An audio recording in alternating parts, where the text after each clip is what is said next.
Sergeant Shavat here, coming at you with another true story. This one comes out of Germany. It was a Panther tank, Ernest Barkmann. He supposedly took out 9 Sherman tanks. Now, this was July 1944, so these Shermans should have been carrying the 76 millimeter. And I kind of questioned that story about 9 Shermans being knocked out, but it was a long road, and there was trees on both sides, and the Shermans really had no place to go. So I'm gonna try to recreate this story right here in my game room. All right, so what we got here for this game is Ernest Barkmann's tank right here. They're allowed to fix their tank once, and I put the workshop right there. Apparently, if he rolls a 5 after being destroyed, he can be resurrected. Got 1 plane because there's a plane attack, and I only rolled the one airplane.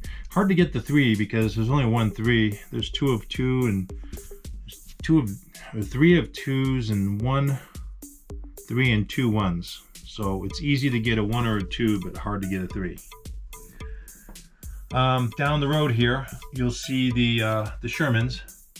Remember, this is 1944. It's mid 1944, and they did have the 76 millimeters. So I just made them all 76, except these ones back here. I don't know if I'm even going to use them. Once I reach 9 kills, then I'll just stop. I added 1 Easy 8 because there was Easy 8s in that year. I don't know if they came out in August or if they came out July. I don't know. But I put it in there anyways. And he's got a powerful 76 on that one too. A little more thicker armor.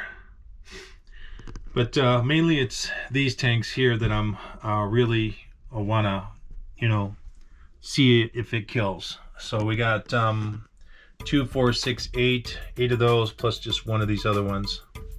And these only have the 75, so they're not going to do well with the Panther, especially at this distance. They're over 1,000 feet, so the Panther can shoot them, but they can't shoot the Panther.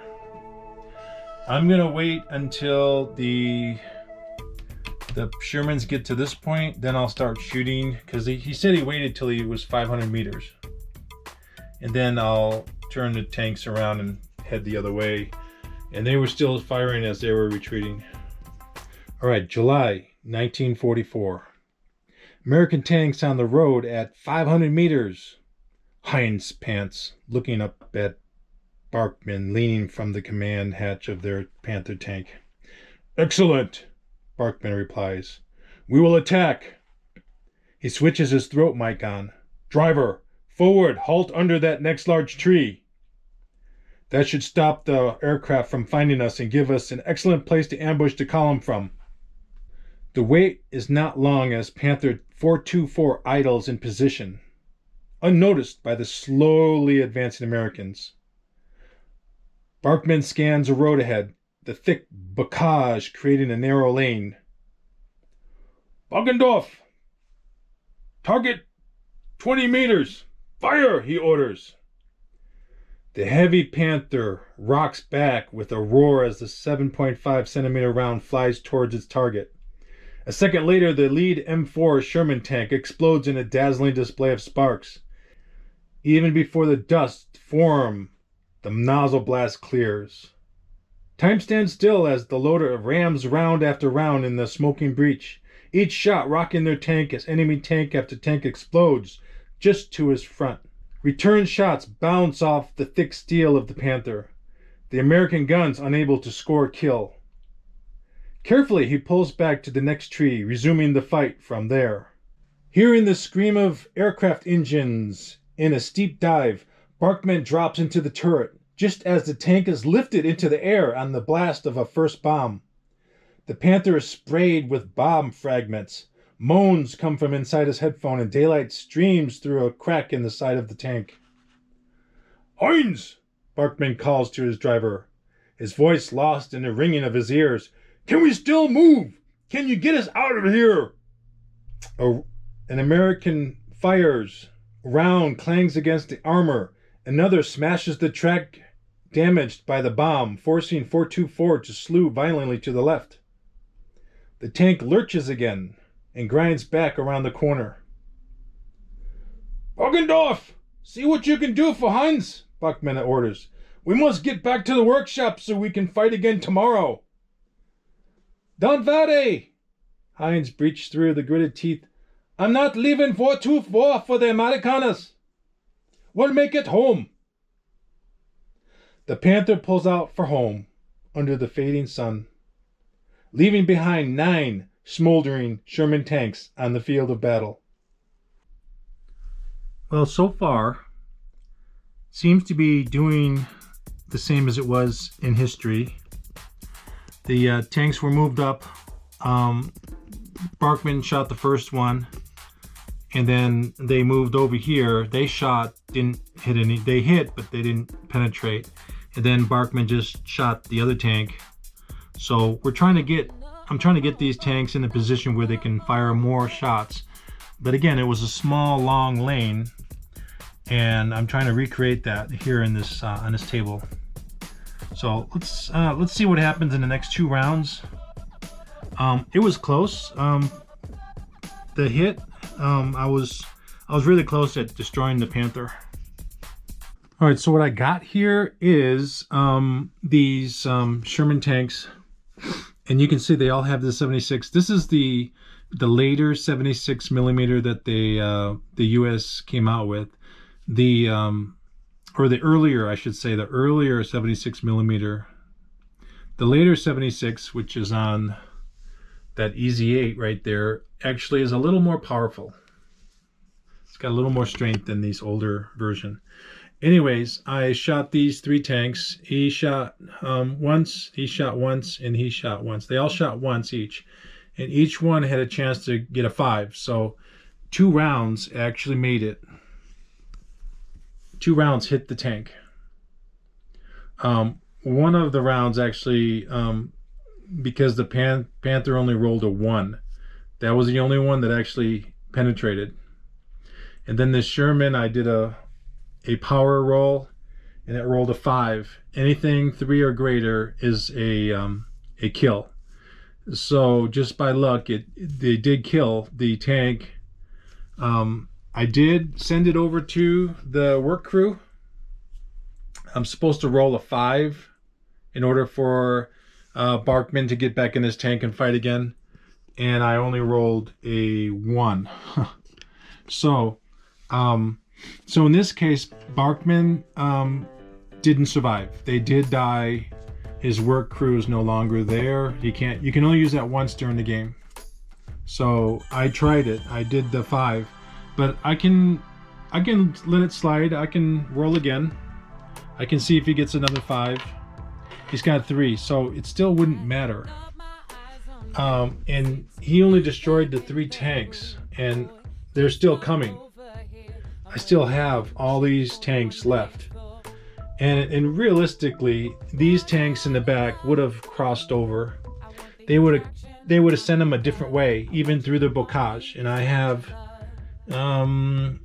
that one had a hedge cutter on it, so they would have come around eventually and tried to take this Panther out from the back or the side. Barkmann would have died eventually. So I don't know if the story is true.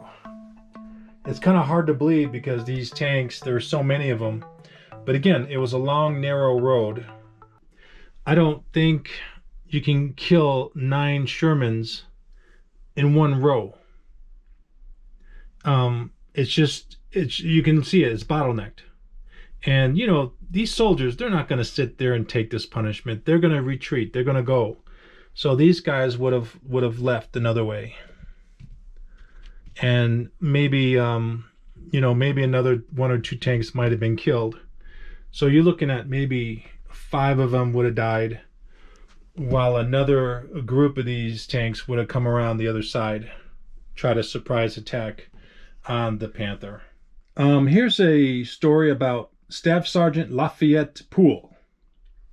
And this was August 1944, the same time Barkmann did his amazing story. Staff Sergeant Lafayette Poole, a tall, lanky Texan, served just over 80 days in combat from the 27th June 1944 until September 19th.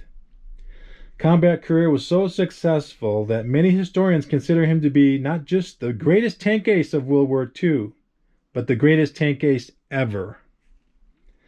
He destroyed 258 enemy vehicles and 12 tanks, mostly Panthers, while capturing 250 enemy soldiers. His tank crew called him War Daddy, and he called them his pups. His colorful crew were driver Wilbert Baby Richards, bow gunner Corporal Schoolboy, loader Jailbird Boggs, and gunner Hound Dog Oler. So later in September, Sergeant Poole, his luck ran out. It was at night, and he was in the Mood 3, which was the third tank because the other two had been hit. So his crew constantly went into another tank. So they were ambushed by an 88 millimeter anti-tank gun. The gun hit twice, and it destroyed the turret. His crew received only minor injuries, but Poole had lost a leg. He was twice recommended for the Medal of Honor. Sergeant Poole survived World War II, and even after the war, without a leg and shrapnel in his neck, in 1946 he continued to train a whole new generation of tankers. It's hard to believe that Barkmann in the Panther tank knocked out 9 Shermans. I mean, he probably did it if there was like another tank with him, but just him by himself, it's hard to imagine it because the road was so narrow and there's no place to go, and he can only hit the first several tanks. So for him to knock out 9 is just kind of hard to believe. And even Sergeant Poole, it's hard to believe that he knocked out 258 vehicles, and most of the tanks were Panthers. I mean, the 76 could knock out a Panther from the front. We just saw it today. But again, that was all luck. It was lucky. If there was enough of those Shermans with the 76 millimeter, no doubt the Panther would be in trouble. Even with the repair shop being so close, I rolled twice, and he wouldn't have come back into the battle. It's just one of those things.